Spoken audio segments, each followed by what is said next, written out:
ঠিক আছে, ডাকো। এই ভিডিওটা দেখালে না আমার উপরে তদন্ত হওয়ার আগে তোমাদের উপরে কমপ্লেন্ট হয়ে যাবে।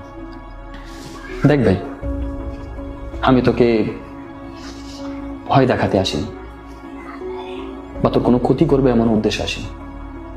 আমি তোর বড় ভাই।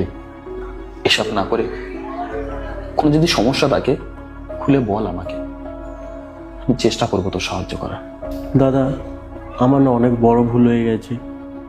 আসলে আমি কয়েক মাস ধরে না ডিপ্রেশনে চলে গেছিলাম, তাই এরকম একটা কাজ করে দিয়েছি। কেন, কি এমন হয়েছে?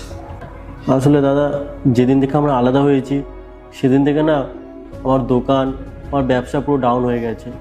মার্কেটে কেউ আমাদের সাথে কাজ করতে চাইছিল না। আমি না অনেকের কাছ থেকে টাকা ধার নিয়ে পুরো দেনায় ডুবে গেছি।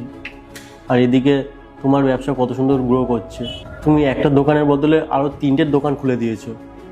আর সেটা দেখে না আমার খুব হিংসা হতো। তাই আমি আর সুমি একটা তান্ত্রিকের